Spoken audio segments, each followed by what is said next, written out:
Time for a little history, because what's happening now has happened before.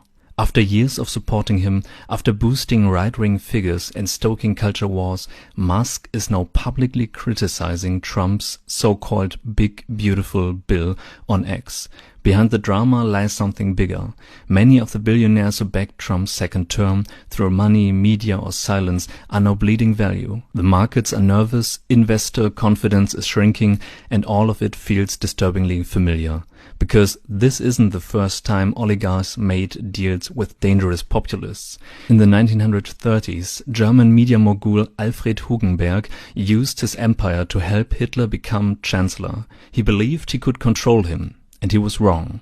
Hugenberg had wealth, newspapers, radio, and even Germany's biggest film studio. He promoted extremist narrative through what he called Katastrophenpolitik, the politics of catastrophe.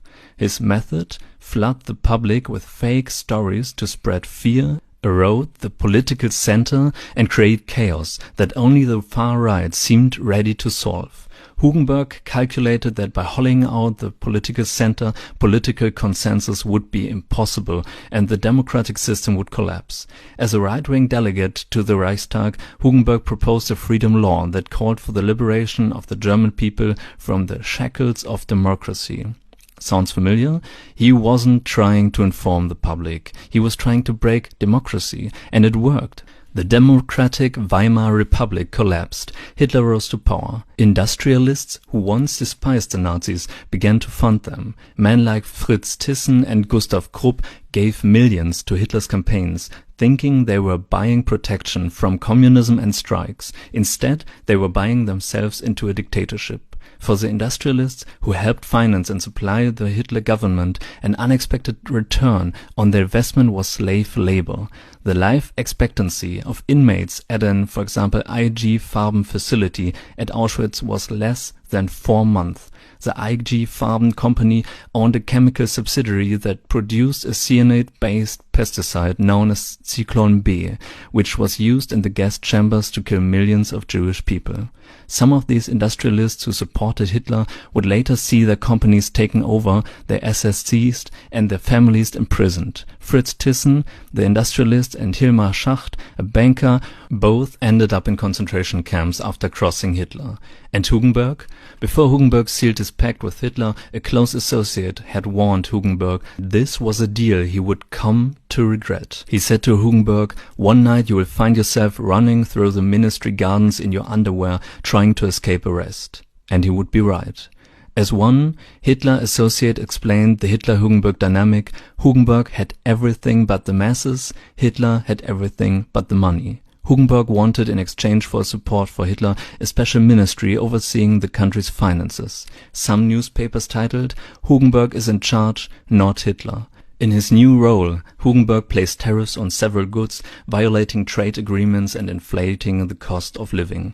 The economy fell into chaos. The press dubbed Hugenberg the consultant of confusion, but Hugenberg didn't care about bad press. He was accustomed to being one of the most unpopular personalities in the country. Hugenberg laid out an ambitious plan for economic growth through territorial expansion. The first step would consist of Germany reclaiming its colonies in Africa, Hugenberg explained.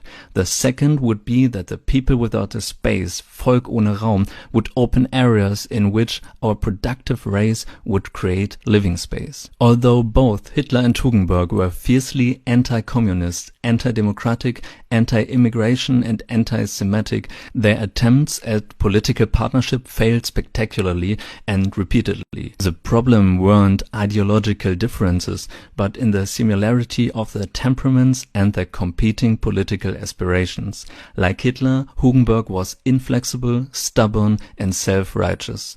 But then Hitler no longer needing either Hugenberg's corporate contacts or his money, Hugenberg was ousted, his media empire absorbed by Goebbels' propaganda ministry. He died isolated and unrepentant, but not before admitting privately, "I've just committed the greatest stupidity of my life. I have allied myself with the greatest demagogue in the history of the world." Other industrialists never showed remorse. The Krupps said, "We never cared much about political ideas. We only wanted a system that worked well and allowed us to work unhindered. Politics is not our business." Well, back to 2025. We're watching billionaires repeat history. Musk, Thiel and other big donors. They played with fire, thinking they could shape the outcome, manipulate the narrative and profit from the outcome. Now the bill is coming due.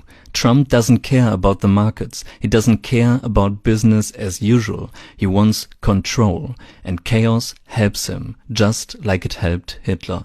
And history tells us, once the autocrat no longer needs you, you're the first to fall. So consider this your friendly reminder. Supporting a strongman for short-term gains can cost you everything. Not just your money, but your freedom, your legacy, and your place in history. Just ask the oligarchs who backed Hitler.